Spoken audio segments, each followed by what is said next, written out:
జగన్ గారు ఆయన రూట్ మార్చాడండి. జగన్ గారు ఇంతకు ముందులా ఉండట్లా. జగన్ గారు మొత్తం చేంజ్ చేయాలని చెప్తాను నేను. ఎందుకంటే ఆయన విధానాలు కానీ, అలాగే ఆయన పనులు కానీ, ఆయన మాట్లాడే విధానం కానీ, ఆయన చేస్తున్న పనులు కానీ ఇవన్నీ కూడా అందుకనే సింగిల్ లైన్ లో చెప్పాలంటే జగన్ గారు రూట్ మార్చారు. ఆయన విధానం మొత్తం మారింది. ఎందుకని అసలు నేను ఆ మాట ఎందుకు అనాల్సి వచ్చిందంటే, ఫస్ట్ లైక్ చేయండి చెప్తాను. లైక్ చేస్తే నాకు మోటివేషన్ ఉంటుంది, ఎక్కువ మందికి ఇన్ఫర్మేషన్ షేర్ అవుతుంది. కొత్తగా మన ఛానల్ చూస్తే పక్కాగా సబ్స్క్రైబ్ చేయండి. మీ అమూల్యమైన అభిప్రాయాన్ని కామెంట్ రూపంలో తెలియజేయండి. అంతేకాదు షేర్ చేయండి. జగన్ గారు ఆయన రూటు మార్చుకున్నాడు. ఇంతకు ముందులా లేడు.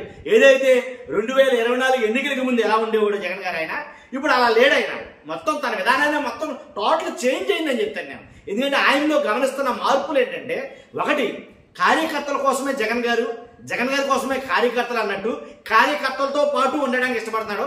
కార్యకర్తలతోనే ఎక్కువగా గడుపుతున్నారని చెప్పాలి. ఎలా అంటే ఎలాంటి సంఘటన అయినా సరే అది చిన్నదా పెద్దదా అని కాదు, కానీ ఏదైతే రీసెంట్ గా జనసేన నాయకులు కొంతమంది వెళ్ళి ఎవరైతే ఆర్ఎంపీ డాక్టర్ని దారుణంగా ఇబ్బంది పెట్టి అతని ఇంటిని, అలాగే అతనికి అడ్డొచ్చినటువంటి అతని షాపుని ఇవన్నీ ధ్వంసం చేసినటువంటి వాళ్ళని ఎవరైతే బాధపడ్డారో వాళ్ళు గిరిధర్, అలాగే ఆర్ఎంపీ డాక్టర్ గారు గిరిధర్ గారు, అలాగే ఇంకొక ఆయన సతీష్ అని, వాళ్ళిద్దరిని ఫోన్లో పరామర్శించాడు.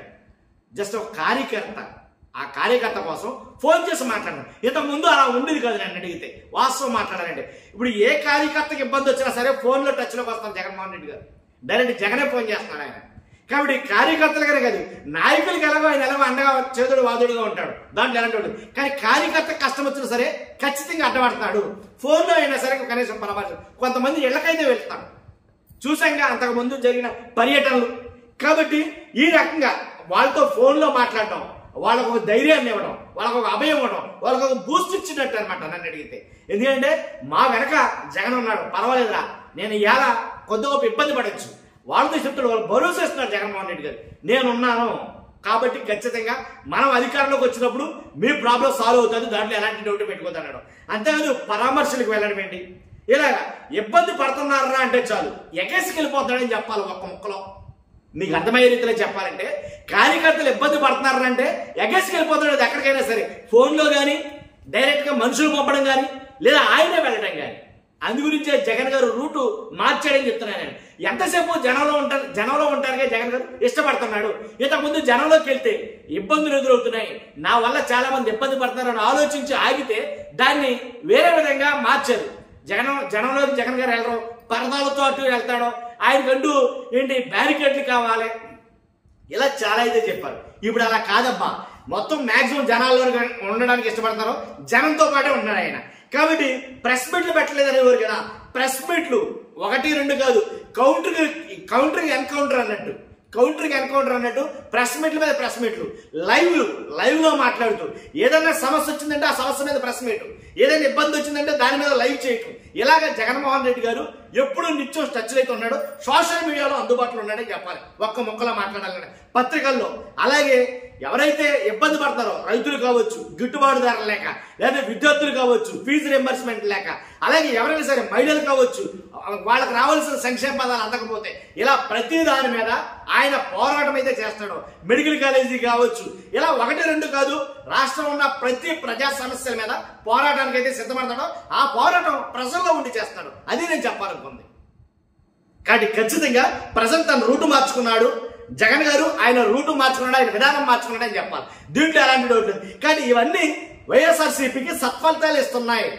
ఎందుకంటే జగన్ గారు ఎప్పుడైతే జనాల్లో ఉంటున్నారో, వాళ్ళ ప్రజల సమస్యలు తెచ్చుకున్నాడో, వాళ్ళతో పాటు ఉంటున్నాడో, అవన్నీ కూడా వైఎస్ఆర్సీపీకి అడ్వాంటేజ్ గా మారుతున్నాయి. అవి మంచి ఫలితాలు తెస్తున్నాయి. అందుగురించే మాక్సిమం ఏ నియోజకవర్గాలు అయితే వీక్ గా ఉందో వైఎస్ఆర్సీపీ పార్టీ, ఆ నియోజకవర్గాలు కానీ ఆ ప్రాంతాలు కానీ బూస్ట్ ఇచ్చి పైకి లేపినట్టు అవుతుంది.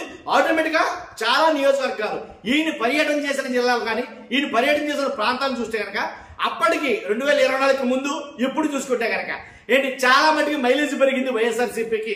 గ్రౌండ్ లెవెల్లో దాని కొట్టు ఒక బూస్ట్ అంటూ వచ్చింది వైఎస్ఆర్సీపీకి జగన్ గారి పర్యటన వల్ల, జగన్ గారి జనంలో ఉండటం వల్ల. అంతకు ముందు కార్యకర్తలకి జగన్ గారికి చాలా దూరం ఉండేది, కార్యకర్తలని జగన్ గారిని కలుసుకునేవాళ్ళ. తర్వాత ఎమ్మెల్యేలు కూడా చాలా మంది కూడా జగన్ గారిని కలవలేదనే అపవాదం ఒకటి ఉంది. కానీ జగన్ గారు ఎవరిని కలవడం, ఎవరితోనో మాట్లాడో, ప్రెస్ మీట్లు పెట్టడో, జనంలోకి రాడు, పరదాలు కావాలంటాడో, బారికేట్లు కావాలంటాడో, ఇలా చాలా ఖర్చుకోట లాంటి గోడలు అయితే కనుక చాలా కట్టేశారు. వాటిలన్నింటినీ తునాతంగం చేశాడు, పటాపంతులు చేశాడని చెప్పాలి ఒక ముక్కలో జగన్ గారు. కానీ ప్రజలతో ఉన్నాడు, ప్రజలతో మమేకమై ఉన్నాడు, ప్రజల్లోనే ఉంటున్నాడు. దాంట్లో ఎలాంటి ఒకటి. దానివల్లే వైఎస్ఆర్సీపీ మొత్తం ప్రతి చాలా మటుకి ఎక్కడెక్కడైతే ఇబ్బందికరంగా ఉందో వైఎస్ఆర్సీపీ పార్టీకి ఆ నియోజకవర్గాలన్నింటిలో కూడా ఇప్పుడైతే కనుక బలం పుంజుకుందో వైఎస్ఆర్సీపీ మంచి జోష్లో అయితే ఉందని చెప్పాలి. వైఎస్ఆర్సీపీ కార్యకర్తలు కూడా మంచి ఎనర్జీని ఇస్తారు జగన్మోహన్ రెడ్డి గారు. అందుకనేమో 2.0 ఇలా అన్నారు కదా, అంతకు మించి ఉన్నాడని చెప్తాను నేనైతే. కాబట్టి అందుగురించే జగన్ గారు ఆయన రూటు మార్చుకున్నాడు, ఆయన విధానాన్ని మార్చుకున్నాడు. చూస్తున్నా మీరు అందరూ కూడా. నేను చెప్పింది అవునా కాదో ఒకసారి కామెంట్ రూపంలో తెలియజేయండి. అలా ఉంటే అలా ఉంటున్నాడు, లేకపోతే లేదని చెప్పేసి కామెంట్ రూపంలో తెలియజేయండి. ఫస్ట్ అయితే లైక్ చేయండి, అందరికీ తెలియాలిగా, వాళ్ళ అభిప్రాయం అంతా షేర్ చేసుకోవాలిగా. లైక్ చేయండి, షేర్ చేయండి, కొత్తగా మన ఛానల్ చూస్తే పక్కాగా సబ్స్క్రైబ్ చేయండి. Thank you very much.